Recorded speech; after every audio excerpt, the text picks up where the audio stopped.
Okay guys, mesti korang dah lama dah lah tak nampak aku review produk. Last time aku review pun tahun lepas, tahun 2020. Yang sebelum COVID tu last aku review pun lah. Lepas tu sekarang ni aku dah tak buat dah sebab aku kan sekarang review kat channel Wiser. Mostly produk-produk Wiser adalah smartphone. Tapi dekat channel ni sekarang ni aku nak review balik. Aku nak buat review juga produk, tapi mostly produk-produk macam headphone ke, keyboard ke, microphone ke, ataupun benda-benda yang mungkin orang akan send kat aku. Ada macam company nak send ke So tu benda aku nak buat lah kat channel ni sekarang ni. Dan game-game lah aku nak review nanti. So untuk produk hari ni adalah produk yang aku sendiri guna. Dah dekat 2 bulan aku pakai, iaitu RK71. Sebuah wireless keyboard 71%. Okay, sebelum ni aku pakai mechanical keyboard juga, iaitu dari Aula. Tapi disebabkan keyboard tu terlalu besar, aku macam tak beberapa minat lah kan. So aku pun carilah wireless keyboard, dan sebab wireless keyboard ni macam agak convenient juga kan. Lepas tu aku pun terjumpa lah review RK61. Dan aku nak beli RK61 ni, tapi bila aku tengok balik RK61 ni, dia tak ada arrow key. So dekat sini aku macam ni tak boleh. Sebab tak ada arrow key ni memang susah gila nak hidup. Nanti aku cerita sikit lah lepas ni. So sebab tu lah aku beli RK71 ni. Kalau korang expect aku punya ulasan untuk keyboard ni macam keyboard enthusiast, memang tak lah. Aku pun masih baru belajar lagi pasal keyboard-keyboard ni semua. Kalau korang semua yang jenis normies lah, yang baru, yang tak tahu apa sangat yang macam nak beli keyboard wireless, okey lah, ulasan ni memang sesuai untuk korang lah, sebab aku buat simple je. So jom kita mulakan. Jadi Royal Clash RK71 ni adalah 71% wireless keyboard. Jadi apa maksud 71% keyboard ni?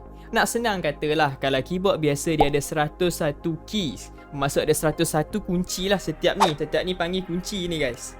Tu kunci. So untuk RK71 ni dia hanya ada 71 key sahajalah. Dia potong lah key-key yang korang tak nak tu untuk dapatkan saiz yang lebih kecil dan compact. Macam aku cakap tadi, satu advantage yang ada pada RK71 ni over RK61 adalah dia ada arrow key. Mungkin korang rasa arrow key ni tak penting, tapi for real, arrow key ni memang berguna gila kalau korang nak kawal video, nak edit video, nak kawal keyframe semua tu, memang perlukan arrow key ni. Kalau tak ada memang susah. Tapi kalau korang semua yang tak kisah tak ada arrow key, korang ni hanya main game sahaja, yes, RK61 is the way to go lah. Sebab satu, dia lebih murah, lebih ringan dan lebih kecil. Okay, untuk build quality, RK71 ni mempunyai build quality yang memang mantap gila. Memang cakap top notch lah, memang premium dan cantik. Macam aku ni warna putih, dan kalau korang berminat warna hitam, dia ada warna hitam juga. Salah satu sebab kenapa aku mencari keyboard jenis macam ni, sebab design layout dia. Korang nampak sini design layout keyboard macam 61%, 71% mempunyai design yang sangat compact dan kecil.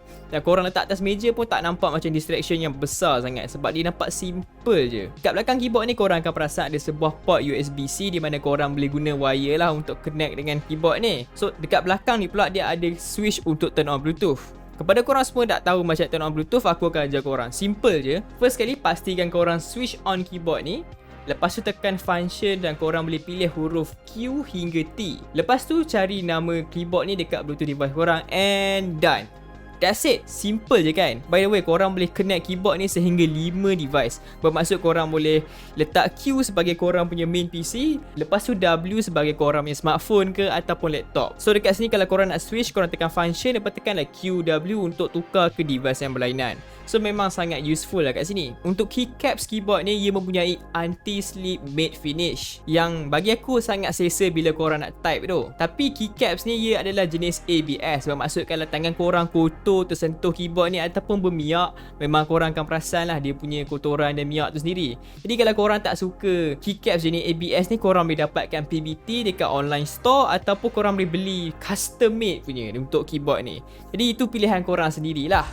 Okay, untuk typing experience aku dengan keyboard ni, aku boleh kata korang semua memang best. Tapi aku jujur lah korang semua, aku pakai keyboard ni mostly wired je, aku tak guna Bluetooth. Kalau Bluetooth aku boleh kira dengan jari aku lah. Sebulan tu dalam 5 ke 7 kali aku guna. Yang tu pun aku tak tahu kenapa aku guna Bluetooth.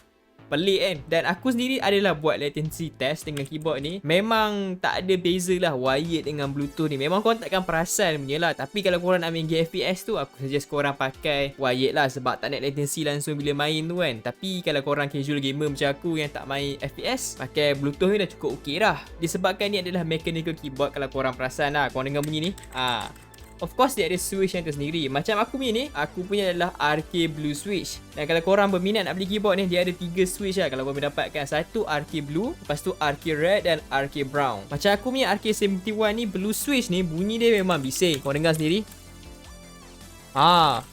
So disebabkan aku duduk seorang tak ada masalah dah kalau bising tu. Tapi kalau korang duduk dengan mak bapak orang tu, malam-malam papak bunyi tu kena pelampak muka lah. So kalau korang yang tak nak bising, aku suggest korang ambil Brown Switch. Brown Switch dia mungkin tak tactile macam Blue Switch, tapi dia lebih senyap lah. Macam aku punya ni, RK Blue Switch ni dia memerlukan 60 gram daya pergerakan. Bermaksud korang punya daya ni 60 gram, maksudnya daya tekan ni 60 gram.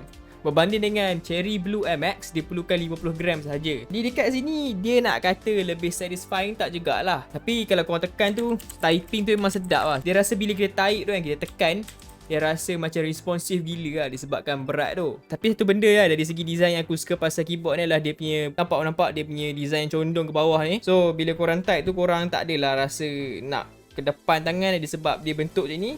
Dia lebih ergonomik lah nak type. Dia macam korang punya jari ni memang dah fully dah penuh untuk guna keyboard ni. So tak adalah korang nak tangan ke depan nak type satu benda je kan. Cuma satu kelemahan yang besar lah pasal keyboard ni adalah dia jenis bukan hot swap. Bermaksud korang tak boleh tukar dia punya key. Macam korang nampak sendiri keyboard yang mahal tu, dia boleh hot swap. Bermaksud kalau korang tak minat dengan key yang diberi tu, korang boleh beli online cari key yang lain. Contohnya kalau korang tak minat dengan RK Switch ni, korang boleh tukar lah ke Razer Mi Switch ke, lepas tu Cherry MX ke, banyak lagi kan. Kalau macam aku stuck lah dengan Blue Switch ni, tu satu kelemahan yang agak besar lah. Disebabkan harga dia bawah RM200, aku rasa dia memang acceptable lah. So sebelum korang beli tu, fikir-fikir dulu nak ambil Blue Switch ke, nak ambil Brown Switch ke, nak ambil Red Switch. Korang buat research dulu.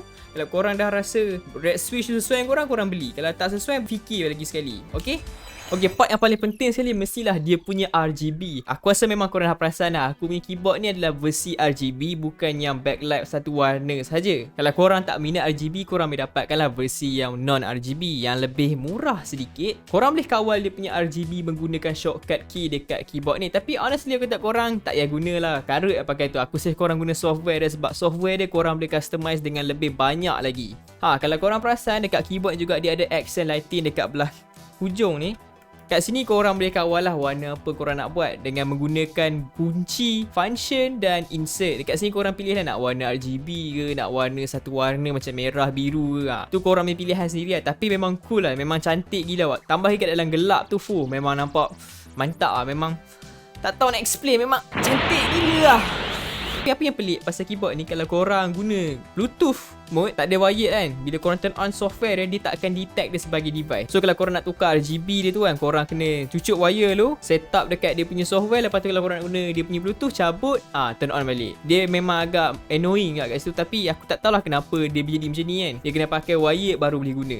So dekat software dia, korang boleh kawal dia punya RGB, customize key, gaming mode kat mana korang boleh turn off certain key bila main game, dan last sekali macro. Okay, untuk part yang terakhir adalah bateri dia. Kalau korang semua yang nak guna keyboard ni fully Bluetooth mode, korang takkan disappoint ya, disebabkan dia mempunyai bateri sebesar 1000 mAh. Kalau korang guna keyboard ni fully Bluetooth, korang boleh mendapat around 4 ke 5 hari fully use. Kalau korang macam aku yang guna wired dan kadang-kadang tu Bluetooth, okey lah, memang korang takkan expect tiba-tiba keyboard ni bateri habis punya, sebab bila korang cucuk dia akan charge lah.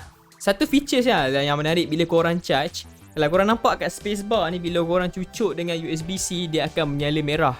So dekat sini dia akan ikut lah berapa percentage bateri korang ada mengikut dia punya lampu tu. Kalau dah full dia akan tak menyala dah. Tapi kalau dia macam separuh, dia akan tunjuk lah merah tu separuh. So memang macam menarik jugalah. Cuma dia punya lampu charge tak boleh tukar. Dia hanya warna merah saja. So tu benda yang aku tak suka. Tapi kalau boleh tukar warna memang mantap lah kata korang semua. Tapi overall untuk sebuah keyboard bawah RM200 ni antara yang terbaik lah. Itu sajalah untuk ulasan kali ni.